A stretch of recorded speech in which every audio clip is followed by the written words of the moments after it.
चलिए जी, आज थोड़ा सा जल्दी जल्दी ही हम लोग पढ़ेंगे लोग, क्योंकि आज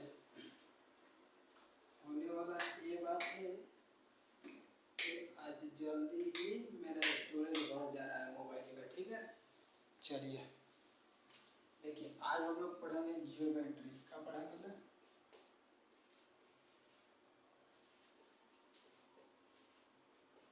क्या पढ़ेंगे लोग? जियोमेट्री। ठीक है, ज्योमेट्री में 5 टॉपिक आते हैं। 5 टॉपिक को पढ़ लिया जाएगा तो पूरा ज्योमेट्री कंप्लीट हो जाता है। ठीक है, तो सबसे पहले हम लोग क्या पढ़ेंगे भाई इसमें?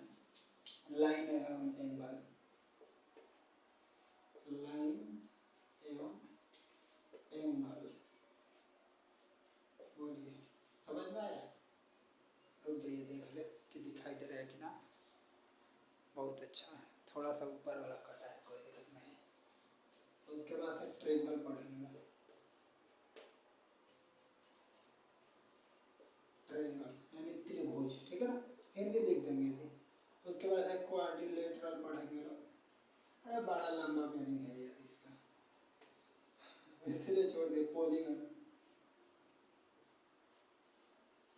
पॉलीगन, ठीक, पॉलीगन पढ़ लेंगे लोग। सर्किल पढ़ लेंगे। सर्किल हिंदी लिख रहे हैं। कोण एवं रेखा। ठीक है, दूसरा टॉपिक है त्रिभुज। त्रिभुज, चतुर्भुज है।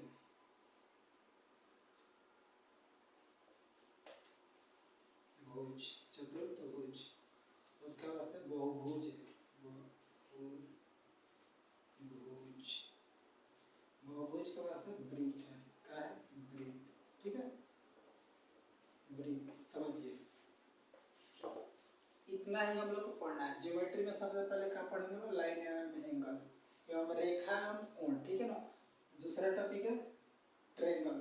तीसरा टॉपिक है क्वाड्रिलेटरल। चौथा टॉपिक है पॉलीगन। पांचवा टॉपिक है सर्किल यानी वृत्त। ठीक है ना, इसका मतलब बहुभुज। पॉलीगन का मतलब बहुभुज।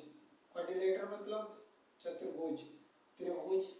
देखिए एक बात बताइए, ये बस इतना ही समझिए, आगे जब पढ़ाएंगे तब समझ में आएगा। अभी क्वेश्चन कराने से कोई फायदा नहीं। इतना बस समझ गए। चलिए दूसरा हम लोग ये तो पढ़ना, ये पढ़ना तो इधर वाला मिटा देना। ठीक है, सबसे पहले हम लोग बात किसके करेंगे? लाइन और एंगल की। ठीक है ना, लाइन कितना होता है, क्या क्या होता है, इसमें सब चीज को बात करेंगे। ठीक है ना। देखिए ना, कभी पॉइंट वाइट से क्वेश्चन आता है, लेकिन वो सब नॉर्मली क्वेश्चन होता है। वो समझिए कैसे। पॉइंट किसको बोलते हैं? पॉइंट मतलब होता है हिंदी में बिंदु। ठीक है ना, देखना ना जी भाई, बिंदु इधर है ना कि उधर है ना, देख लीजिएगा बिंदु। ठीक है ना, पॉइंट यही समझिएगा। पॉइंट किसको बोलते हैं? पॉइंट किसको बोलते हैं? ये क्या है? पॉइंट है। ये क्या है? पॉइंट है। वैसी आकृति जिसमें न लंबाई हो, न चौड़ाई हो, न ही ऊंचाई हो, उसको हम लोग पॉइंट बोलते हैं। पॉइंट किसको बोलते हैं? वैसी आकृति जिसमें न लंबाई हो, न चौड़ाई हो, न ऊंचाई हो, उसी को हम लोग पॉइंट बोलते हैं। कोई दिक्कत कि ना समझे?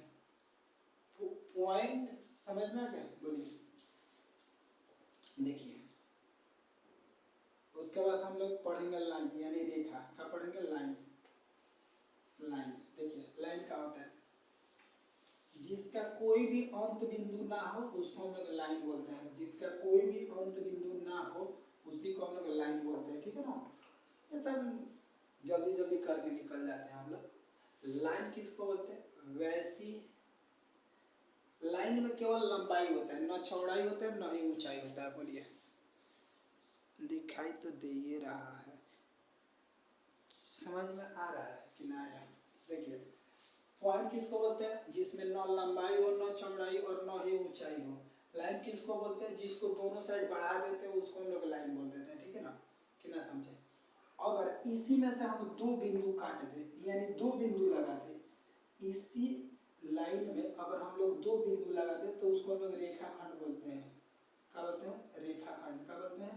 रेखाखंड। ठीक ना, लें, एक यहाँ पे और एक यहाँ पे, दो अंत बिंदु डाल दें पॉइंट ए से पॉइंट बी तक। इसको हम लोग क्या बोलेंगे, रेखाखंड। रेखाखंड क्या बोलते हैं, रेखाखंड। कोई दिक्कत कि ना समझे, रेखाखंड। उसके बाद से हम लोग क्या देखेंगे, किरण। किरण जिसका एक अंत बिंदु हो उसी को हम लोग किरण बोलते हैं। इसको हम लोग रे बोलेंगे, क्या बोलेंगे, रे। ठीक है ना, बोलिए समझ में आया कि ना। पॉइंट किसको बोलते हैं, वैसी आकृति ना जिसमें लंबाई हो, न चौड़ाई हो, न ऊंचाई हो, उसको हम लोग पॉइंट बोलते हैं। लाइन किसको बोलते हैं, वैसी आकृति जिसको दोनों तरफ बढ़ा सके उसको हम लोग लाइन बोलते हैं। रेखाखंड किसको बोलते हैं, जिसमें दो अंत बिंदु हो, यानी दो एंड पॉइंट हो, उसी को हम लोग रेखाखंड बोलते हैं। रे किसको बोलते हैं, यानी किरण किसको बोलते हैं, जिसकी एक अंत बिंदु हो उसको हम लोग किरण बोलते हैं। इसका मतलब हुआ कि यह आगे बढ़ सकती है। किरण का कोई अंत बिंदु नहीं होता है, ठीक है ना, समझ में आ गया। एक अंत बिंदु होते हैं, आगे वाला अंत बिंदु नहीं होता है, यानी हम लोग रे को आगे बढ़ा सकते हैं। बोले इतना बात समझ में आया कि ना आया आपको, समझ में आ गया। फिर से एक बार समझिए, पॉइंट किसको बोलते हैं, जिसकी न लंबाई हो, न चौड़ाई हो, न ही ऊंचाई हो, उसको हम लोग पॉइंट बोलते हैं। लाइन किसको बोलते हैं, जिसको दोनों साइड बढ़ा सकते हैं उसको हम लोग लाइन बोलते हैं। रेखाखंड जिसके दो अंत बिंदु होते हैं उसको रेखाखंड। रे किसको बोलते हैं, जिसकी एक अंत बिंदु हो उसी को हम लोग रेखाखंड रे बोलते हैं। कोई दिक्कत। चलिए अब हम लोग चलते हैं एंगल। हाँ जी, एंगल। एंगल में लाइन कंप्लीट हो गया, एंगल समझिएगा। एंगल का है, एंगल, ठीक है। देखिए, जब दो रेखा या रेखाखंड, जब दो रेखा या दो रेखाखंड आपस में जहाँ पे मिलती है, वहीं पे कोण का निर्माण होता है। वहाँ पे किसका निर्माण होता है, कोण का। देखिए ये एक रेखा है और यहीं से एक और ये भी रेखा है, तो ये जो झुकाव होता है इसी को हम लोग क्या बोलते हैं, रे बोलते, सॉरी क्या बोलते हैं, एंगल बोलते हैं। क्या बोलते हैं, एंगल बोलते हैं। क्या बोलते हैं, एंगल। यही जो झुकाव है इसी को हम लोग क्या बोलते हैं, एंगल बोलते हैं। क्या बोलते हैं, एंगल बोलते हैं। क्या बोलते हैं, कोण बोलते हैं। क्या बोलते हैं जी, कोण। क्या बोलते हैं, कोण। कोई दिक्कत, बोलिए समझ में आया कि ना आया,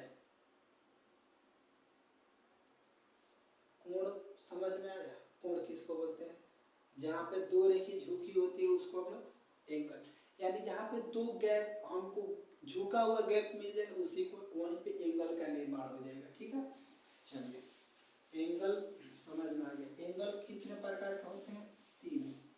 ऐसे तो होते हैं बहुत सारे हैं, लेकिन हम लोग को पढ़ना है अभी तीन। पहला न्यून न्यून कोण, ठीक है, समकोण कोण, ठीक है, और अधिक कोण। देखिए अधिक कोण, ठीक है। देखिए इस बात को हम जल्दी जल्दी, हम पहले ही बता दिए कि मेरा स्टोरेज जल्दी फुल हो जाता है, इसीलिए जल्दी जल्दी लिख रहे हैं, इसका इंग्लिश नहीं लिख रहा है, ठीक है ना, ठीक है। इसका राइट एंगल ट्रायंगल हो जाएगा, इसको एक्यूट एंगल ट्रायंगल हो जाएगा, इसको अब देखिए हम बता रहे हैं कि न्यून कोण त्रिभुज का चीज, न्यून कोण त्रिभुज, अगर न्यून कोण बनेगा, सॉरी न्यून कोण बनेगा, हम लोग को एंगल देखना है, कोण देखना है। न्यून कोण का जो वैल्यू होता है वो कहाँ से कहाँ तक होता है, यानी न्यून कोण का मान कहाँ तक लिया जाता है, यानी 0 से बड़ा, ठीक है, कहाँ से, 0 डिग्री से बड़ा, और कहाँ तक, 90 डिग्री से छोटा। 0 से बड़ा और 90 से छोटा ले लेंगे तो इसको क्या बोलते हैं, न्यून कोण। क्या बोलते हैं जी, न्यून कोण। समकोण किसको बोलते हैं, जब थीटा का वैल्यू 90 डिग्री हो उसको हम लोग समकोण त्रिभुज बोलते हैं। क्या बोलते हैं, समकोण त्रिभुज। देखिए न्यून कोण त्रिभुज, ये है न्यून कोण त्रिभुज, ये क्या है, न्यून कोण त्रिभुज, ठीक है ना, यानी इसका कोई भी एंगल 90 से बड़ा ना होगा, 90 से क्या होगा, बड़ा ना होगा। इसमें एक कोण 90 होना चाहिए, ठीक है ना, राइट एंगल ट्रायंगल, यानी एक कोण इसका कितना होना चाहिए 90, ये का है राइट एंगल ट्रायंगल। बोले दिखाई दे रहा है जी, दिखाई तो दे रहा है। अधिकोण त्रिभुज का यानी इसका 90 डिग्री से बड़ा कि और कितना थीटा का वैल्यू कहाँ से छोटा होना चाहिए, 180 डिग्री से छोटा होना चाहिए, इसी को हम लोग अधिकोण त्रिभुज बोलते हैं। अधिकोण, अधिकोण, ठीक है, अधिकोण बोलते हैं।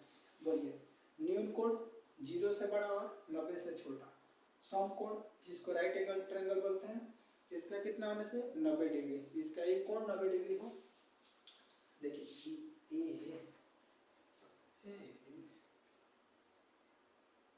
ए है, ऐसे लिखो ए बी सी। देखिए इसका नामकरण या तो क्लॉकवाइज होता है या एंटी क्लॉकवाइज, या तो क्लॉकवाइज नहीं तो एंटी क्लॉकवाइज।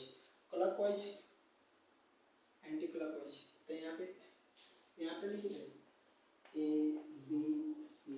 बोलिए इसका फिगर देखिए तो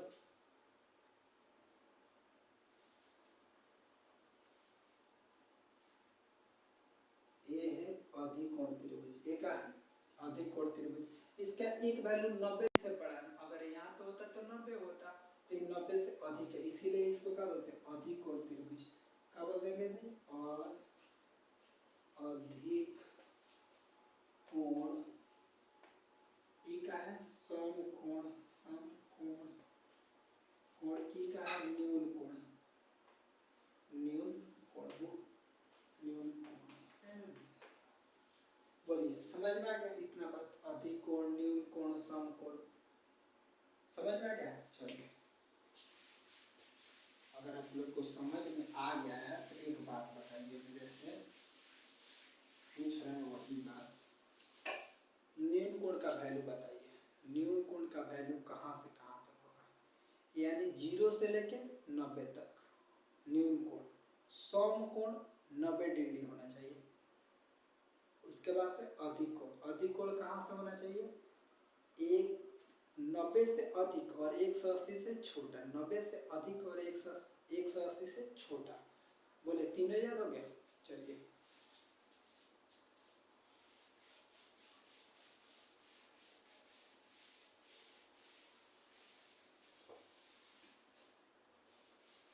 देखिए एक बात बताइए हमको,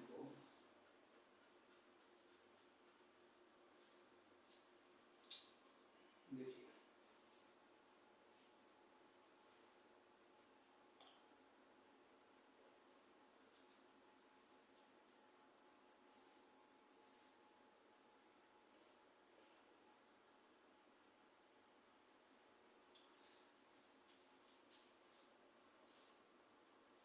बोलिए इसके बारे में कुछ समझिए, तब तक हम कुछ काम कर दें। देखिए लगिए रहा है फिगर आ रहा है ना, सो क्यूट। देखिए ये वाला ज्यादा आजर कर दे रहा है, अब कुछ कच चल तुम जो काय तू मुसिया। देखिए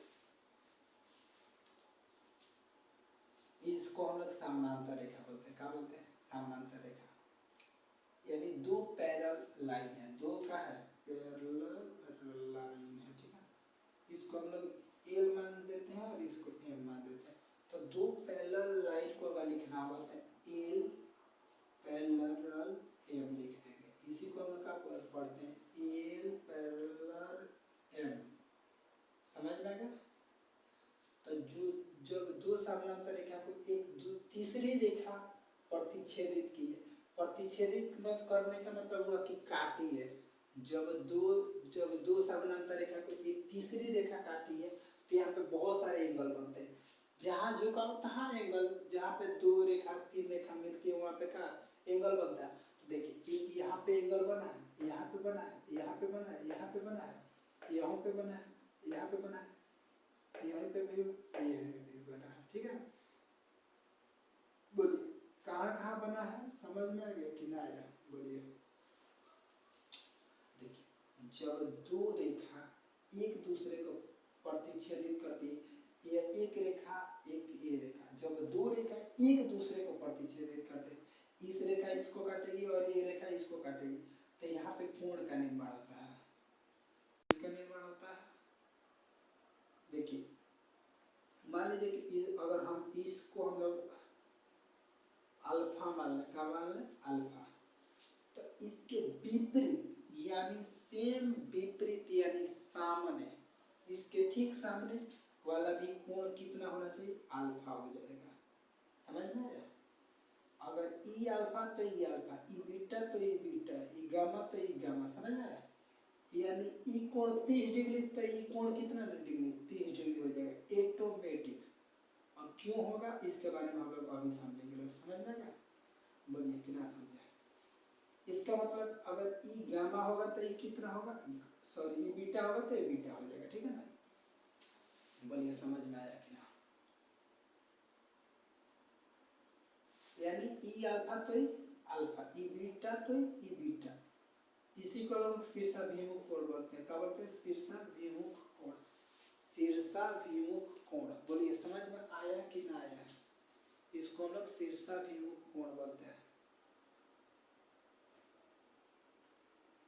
देखिए इसको हम लोग क्या बोलते हैं? शीर्षाभिमुख कोण। आमने सामने के कोण जो बराबर हो जाते हैं, इसी को हम लोग शीर्षाभिमुख कोण बोलते हैं। इस बात को हम लोग लिख दें, इस बात को मिटा के, और इस बात को, एक बात और समझिए,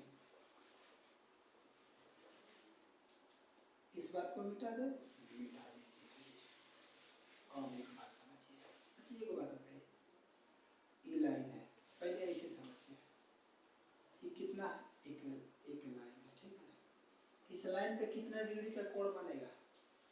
इस लाइन पे 180 डिग्री का कोण बनेगा, ठीक है। तो ऊपर 180 डिग्री बनेगा तो नीचे भी तो 180 बनेगा ना। बोलिए ऊपर 180 तो नीचे भी 180, कोई दिक्कत नहीं। चलिए अगर हम इसी रे को एक और ऐसा रे खींच देते हैं, कैसा? एक और रे खींच देते हैं, ये वाला यहाँ पे कोण कितना होगा? 90 का, क्योंकि ये कौन सा कोण बन गया? Right angle triangle. ये भी तो राइट एंगल ट्रायंगल बन गया, ये भी तो राइट एंगल ट्रायंगल ही बनेगा, ये भी राइट एंगल ट्रायंगल, ठीक है। अगर तीनों साइड, चारों साइड को मिला देते हैं तो ये कितना हो जाएगा? 360 डिग्री। यानी ये एक वृत्त बन गया है। ये अगर बनाए हम लोग ठीक है, लेकिन अगर ये तीनों को आपस में मिला, चारों को मिला दिया जाए तो एक वृत्त का वैल्यू दे दिया है। किसका वैल्यू? एक सर्कल का, ठीक है ना। अब एक बात समझिए, सेम इसी कंडीशन पे हम लोग जब दो रेखा एक दूसरे को प्रतिच्छेदित की थी, यहाँ पे हम लोग चलते हैं। अच्छा एक बात बताइए, यहाँ पे अगर ये रेखा है, ऐसे सोचिए, ये वाला जो रेखा है, कौन वाला? ये वाला रेखा, ध्यान से, ये वाला जो रेखा है, इसके ऊपर कितना बनेगा? 180 डिग्री का कोण बनेगा, बनेगा। तो ये जब 180 बनेगा तो इसको हम लोग प्रतिच्छेदित के बीचों बीच में काट रहे हैं। तो जब बीच, देखिए हाई जो हम खींचे बिना स्केल, बिना कोई भी ज्योमेट्री इंस्ट्रूमेंट के बिना सहायता से खींचे, ठीक है। तो मान लीजिए कि ये कितना होगा? 90, तो ये कितना होगा? 90, तभी तो 180 होगा ना। ये 90, ये 90, तो कितना हो गया? 180, ठीक है ना। चलिए जी, ऐसे ही इधर होगा तो 90 90 कितना? 180, ठीक है। समझ में आ गया? बोलिए। देखिए इस बात को हम फिर से ऐसे लिख देते हैं कि अगर ये अल्फा होगा तो ये क्या होगा? अल्फा होगा, ये क्या होगा? बीटा होगा, तो ये क्या होगा? बीटा होगा। बोलिए समझ में आया कि ना? लेकिन अल्फा और बीटा का वैल्यू कितना था? अल्फा और बीटा का वैल्यू कितना था? 90, यानी अल्फा प्लस बीटा बराबर कितना होगा? 90 डिग्री। बोलिए अल्फा प्लस बीटा का वैल्यू कितना हो गया? 90 डिग्री। समझ में आया कि ना? इधर पे भी अल्फा और बीटा कितना? 90 डिग्री। लेकिन ई और ये तो एक दूसरे के ऑलरेडी बराबर है, इसमें क्या करना है। ऐसी पर लोग शीर्ष अभिमुख कोण बोलते हैं, बोलिए समझ में आया कि ना। इसको हम लोग कौन सा क्या नाम देते हैं, शीर्ष अभिमुख कोण। कौन सा,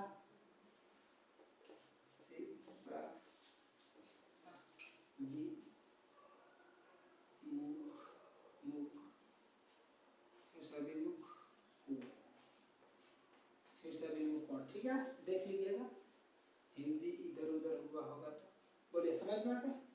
चलिए ये तो समझ गए शीर्षाभिमुख कोण क्या होता है। चलिए ये पैरेलल लाइन भी समझ गए।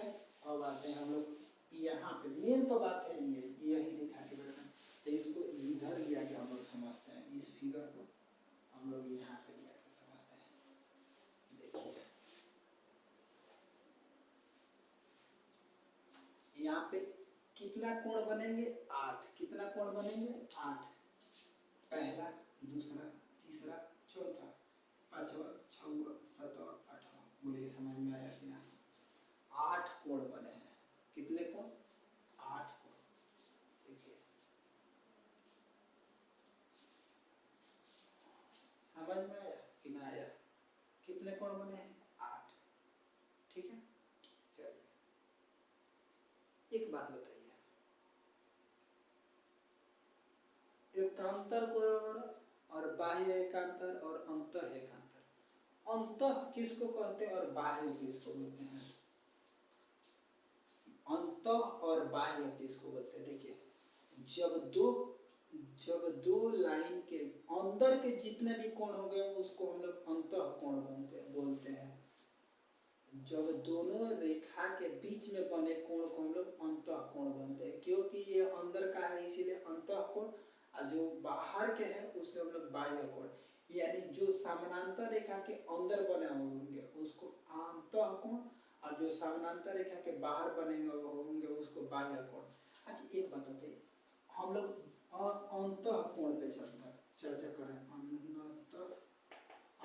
कोण और बाह्य कोण, ठीक है ना। आप एक बात बताइए, अंतः कोण कौन कौन है, अंतः कोण कौन कौन सा है। तो हम लोग देखेंगे 3, 4, 5, 6।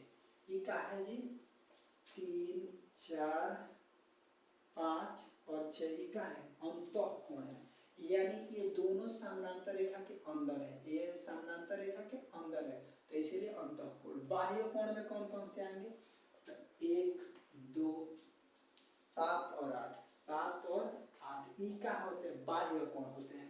अंतः कोण और बाह्य कोण समझ में आया कि ना आया, अंतः कोण और बाह्य कोण समझ में आया कि ना आया, जल्दी जल्दी बताइए,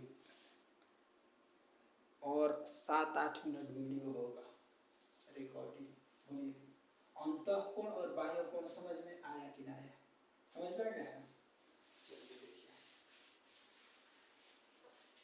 हम लोग चलेंगे एकांतर कोण। एकांतर कोण भी दो प्रकार के, एकांतर कोण कितने प्रकार के, 2 प्रकार के, एक अंतः एकांतर, एक बाह्य एकांतर। समझ में गया, एक अंतः एकांतर और एक बाह्य एकांतर। बाह्य एकांतर, बोलिए अंतः एकांतर और बाह्य एकांतर, ठीक है ना। एकांतर मतलब कौशिक, समझ में कि ना आया, बोलिए अंतः एकांतर और बाह्य एकांतर का होता है, इसको समझा रहे हैं हम।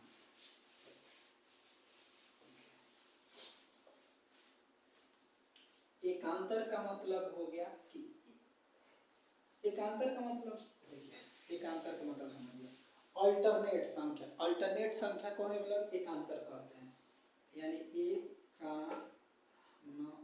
एकांतर समझिए, एकांतर को, एकांतर का होता है, एकांतर कोण का होता है। देखिए हमारे पास ए है, बी है, सी है, डी है, ई है, एफ है, ठीक है ना। इसमें हम लोग कह रहे हैं कि एकांतर लेना है, तो एकांतर ए को लेंगे तो बी को लेंगे नहीं लेंगे, किसको लेंगे, सी को लेंगे।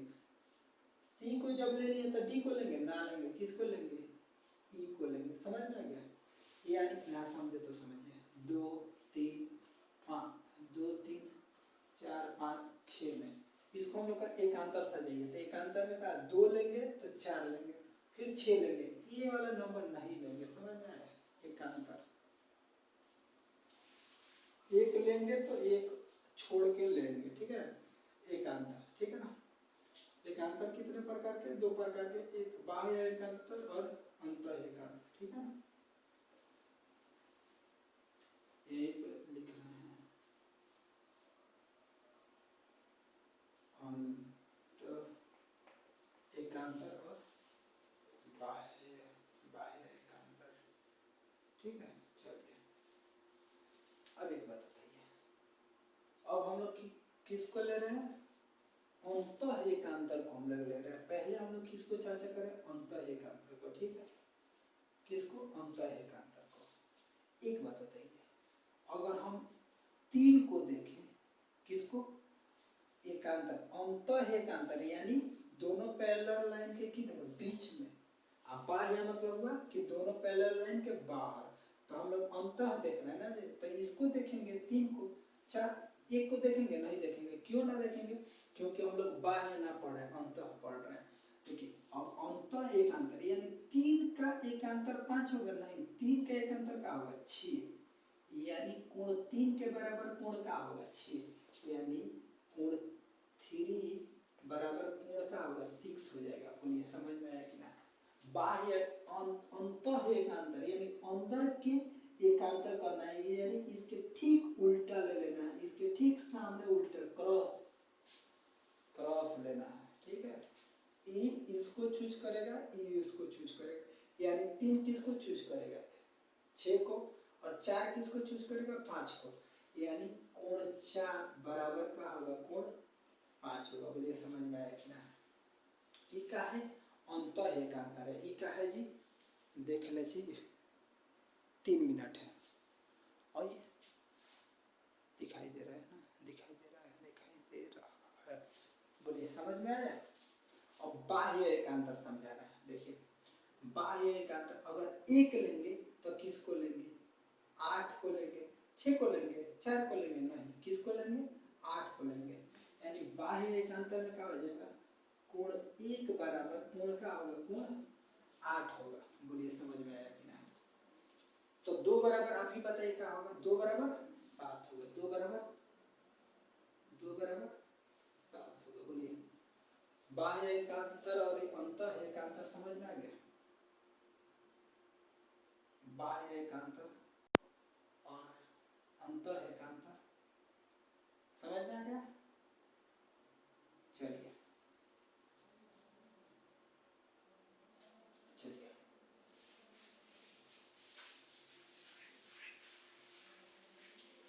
एक बात समझिए, अगर इतना ही समझ में आ गया है तो एक और क्वेश्चन हो जाए।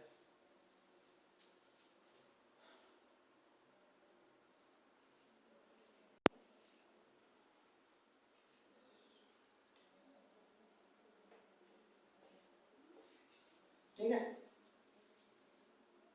ओ का क्वेश्चन ध्यान से समझिए और आंसर ध्यान से देना समझिएगा। ओ का बाह्य एकांतर क्या होगा? तो ओ का बाह्य एकांतर मतलब इसके तो लाइन में कोणों को ना लेंगे, ठीक है, और इसके लाइन में बाह्य एकांतर यानी ऊपर ले तो नीचे लेंगे, बस हो गया। बाह्य एकांतर यानी अंतर एकांतर पूछते तब तो अंदर वाला लेते, बाह्य एकांतर है यानी बाहर बाहर काम होगा। तो देखिए ओ का एकांतर क्या होगा? V। बोलिए समझ में आया कि ना आया? समझ में आया कि ना आया? चलिए V बोलिए, जल्दी जल्दी जल्दी जल्दी, टाइम ना है आपको, कंप्लीटेड। बोलिए P का क्वेश्चन ध्यान से, P का बाह्य एकांतर का होगा, P का बाह्य एकांतर का होगा, हाँ जी हो गया। P का बाह्य एकांतर, P का बाह्य एकांतर का होगा U होगा, ठीक है ना। और Q का अंतः एकांतर कहाँ होगा? Q का अंतः एकांतर, Q का अंतः एकांतर, Q का अंतः एकांतर, ठीक, बोले समझ में आ गया? कंप्लीटेड है। तो इस बात को बाह्य एकांतर अंतः एकांतर समझ में आया, लिखे थे। अच्छा, O का शीर्षाभिमुख कोण बताइए। O, हाँ, O का ही शीर्षाभिमुख कोण कहाँ होगा? तो O का शीर्षाभिमुख, O का शीर्षाभिमुख का मतलब हुआ कि इसके ठीक नीचे वाला यानी R होगा, ठीक है, यानी E बराबर इसके बराबर हो जाएगा, P किसके बराबर होगा? Q के बराबर होगा। किसकी, कैसे? शीर्षाभिमुख के अनुसार, किसके अनुसार? शीर्षाभिमुख के अनुसार। से बोलिए समझ में आया कि ना? तो T का शीर्षाभिमुख क्या होगा? U।